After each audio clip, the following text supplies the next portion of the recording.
I was still wearing my hospital gown when my phone buzzed with a message from my sister. "You can watch my kids for a week, right? Just booked a trip to Paris." I stared at the screen, blinking, the force still taped to my arm. My abdomen ached, my legs felt like lead. I'd just come out of surgery and could barely sit up without help. But she didn't ask, she ordered. That was her way. Always had been. Growing up, she was a star, loud, radiant, and self-assured. I was the quiet one, the fixer, the one who picked up her pieces. I covered for her lies, loaned her money she never repaid, and defended her when she didn't deserve it. I thought that was love, but it was just servitude with a smile. She hadn't visited me once during my hospital stay. Not a text, not a call. But the moment her vacation was booked, I suddenly became useful, not as her sister, but as free childcare. I should have refused, but something inside me wanted to say yes.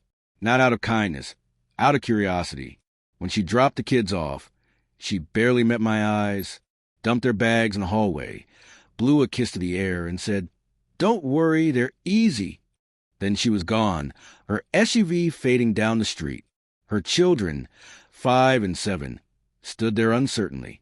I smiled at them gently. "Looks like it's just us."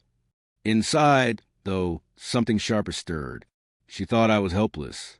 That was her first mistake. Between the painkillers and the exhaustion, I began documenting everything.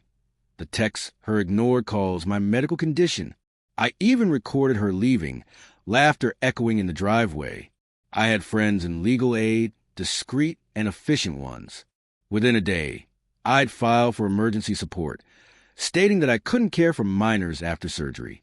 On the third day, a social worker arrived. Her children were moved to temporary care, not because I wanted to punish her, but because they deserved better than being left with a woman who couldn't lift a kettle.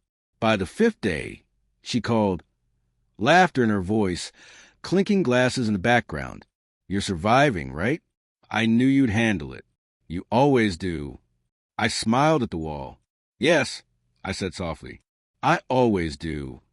She returned a week later, strutting in with sunglasses perched on her head, shopping bag swinging. "Kids! Mommy's home." Silence. Her smile faltered. She looked around the empty living room. Toys gone, blankets folded, air still. "Where are they?" I sat calmly in the armchair, a blanket over my legs, tea steaming beside me. "Safe," I said. "Safer than when you left them." Her voice rose. "What are you talking about? I asked you to watch them." "No," I said evenly. "You told me to, while I was recovering from surgery." I gestured to my healing abdomen. "You left me here with no help, no medication, and 2 children to care for." Her face drained of color. "Where are they?" I handed her a folder, reports, timestamps, screenshots, proof of everything. Child Services has them. You'll have to meet with them tomorrow. Her eyes filled with panic. "You called CPS on me?" "I called for help," I said quietly. "You gave them reason to respond." She dropped the folder, trembling. "You ruined my life." I met her eyes. "No, I just showed you what yours looked like." A week later, she came back different. Smaller somehow, her arrogance replaced with tears. "They're talking about custody reviews," she whispered. I nodded. "That happens when you abandon your children." "I didn't abandon them." "Then prove it," I said. "Be their mother, not a tourist." She stared at me, the sister she'd always stepped on, suddenly the one standing tall. "I can't believe you'd do this to me." "You taught me how," I said simply. Weeks went by. She tried to patch her image.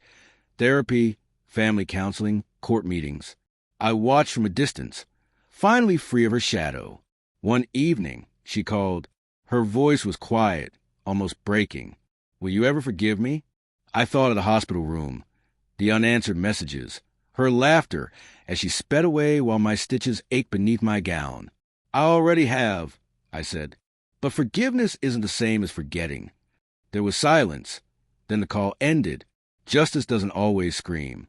Sometimes it sits in an armchair, sipping tea, while the person who once dismissed you finally learns what loss feels like. My scars, both visible and hidden, healed slowly. But I came away stronger, understanding something I'd ignored for years. Being quiet doesn't mean being powerless.